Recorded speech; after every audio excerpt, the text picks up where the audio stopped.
সমাজের প্রত্যেকটা বিষয় যেন আমাদের লেখাতে স্থান পায়। সৃষ্টিশীল কর্মটা তার বিভিন্ন জায়গায় প্রতিটা আনাচে কানাচে ভালো ভালো জায়গায় বিচরণ করেছে। আমরা আশা রাখি তার এই সৃষ্টিশীল কর্ম যেন সব জায়গায় বিচরণ করে এবং তার আত্মার খোরাক যেন আমরা আলোকিত হই। একটা জিনিস কামাল সাহেব বলেছেন, মানুষের মতো মানুষের বাস্তব। আমার অনুরোধ থাকবে, আমরা সবাই প্রকৃত মানুষ না, আপাত অবস্থা গ্লামাসে এবং এডুকেশনে সার্টিফিকেটে মানুষ কিন্তু পূর্ণাঙ্গ মানুষের কোনো হতে পারে। চেষ্টা করি উনি এই কষ্টময় জীবনে যে পরিমাণ কষ্ট করে, যেখানে আমি একবার উনিকে বলেছিলাম আপনার বই খরচা একটা দেওয়া উচিত, সাইকেল নিয়ে আপনি চলে যাচ্ছেন গাড়ি 2টা 3টা সাইকেলের মধ্যে, এই ফটোটা দিয়ে দেবো বছর উনি ওনার চাকা চলতেই আছে, সেটা বলে গুণবান ইলেভেন চাকা। এই যে চাকা চলতে আছে এক জায়গা থেকে আরেক জায়গায়, এক জায়গা থেকে আরেক জায়গায়, সবাই পারবে। আমার বিশ্বাস সবার দ্বারা সম্ভব।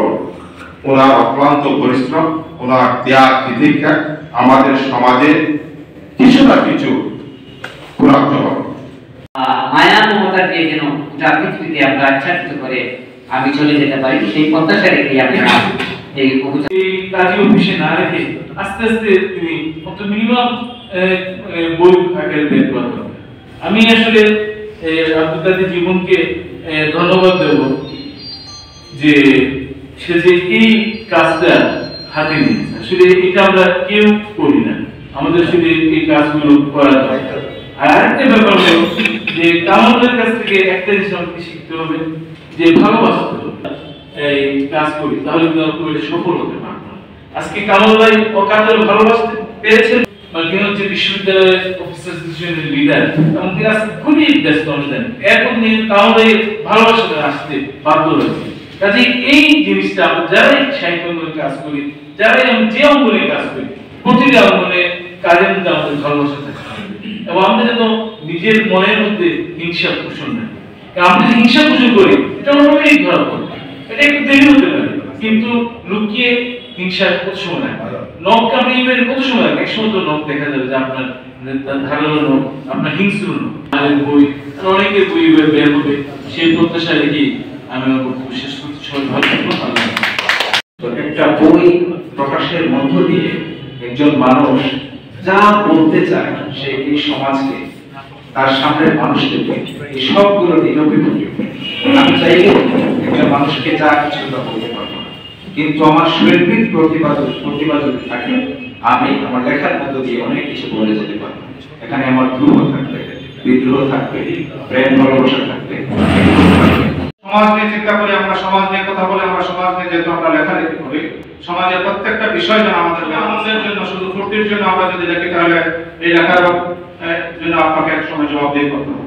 তো আমি অনুরোধ করবো, আমি সরি টু সে, আমি আসলে কামাল ভাইয়ের দীর্ঘ জীবন আমি কামনা করি। কামাল ভাইয়ের সাহিত্য এবং কামাল ভাই আমাদের জন্য অনুসরণীয়। সিলেটের প্রত্যেকটা সাহিত্য আসরে, প্রত্যেকটা সাহিত্য অঙ্গনে, সংস্কৃতি অঙ্গনে তার বিচরণ রয়েছে। তিনি সেই উপশহরের একেবারে কর্নারের বাসা, উপশহর থেকে তিনি আসেন, প্রত্যেকটা অনুষ্ঠানে তিনি আসেন, তাকে আমরা অনুসরণ করব। এই কারণে তিনি যে কষ্ট করেন আমরা অনেকেই সেই কষ্ট আমরা করতে পারি না।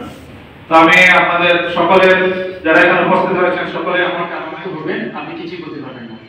আমার হচ্ছে সেই সময়টা এসে গেছে, আমি এখন অনেক কিছু বলতে চাই, বাট আমার মানে ভাষা থেকে কিছুই আসতেছে। 2022 জানুয়ারির দিক থেকে আমি শুরু করেছিলাম। যখন প্রথম দিন যখন শুরু করি, যখন আমি থিঙ্কিং করি, তখন কিন্তু আমি দেওয়ার সাথে থিঙ্কিং করি। আমার ফার্স্ট থিঙ্কিং ছিল আমার মনের সাথে, সেকেন্ড পার্সন হচ্ছে আমার জুয়েল ভাই। তো আমি প্রথম শেয়ারটা করেছিলাম জুয়েল ভাইয়ের সাথে, জুয়েল ভাই এরকম একটা বই প্রকাশ করে দেখেন। আমি চিন্তা করছিলাম যে কামাল ভাইকে নিয়ে আমি একটা কিছু করি, বা ওনার একটা বই বের করি, বা ওনাকে নিয়ে একটা কাজ করি, এভাবে আমার থিঙ্কিং এসেছিল। তখন এই শেয়ারটা আমি করছিলাম জুয়েল ভাইয়ের সাথে। তখন জুয়েল ভাই আমাকে মানে প্রেরণা দিয়েছিলেন, সাহস দিয়েছিলেন, আমি তোমার সাথে আছি, তুমি এগিয়ে যাও। সেই থেকে জুয়েল ভাই যখন আমাকে বললেন, ঠিক তারপরে আমি আমাদের এই যে খেলিগুলো মুসলিম সাহিত্য সংস্থার 2 করে সাধারণ সম্পাদক, তারপরে আমাদের সিলেট মোবাইল করার যিনি যে তিনি হচ্ছেন আমাদের সবার প্রিয় দেওয়ার কবি দেওয়ার এইচ মাহমুদুল্লাহ চৌধুরী। তো তিনি আমি যখন ওনার কাছে যখন বললাম, তিনি যখন আমাকে সাহস দিলেন যে আমি সম্পূর্ণ একক অর্থায়নে প্রকাশ করবো, তখন আমি সাহস পেয়েছিলাম যে না, যে আমার কর্মটা এখন প্রকাশ হয়ে যাবে।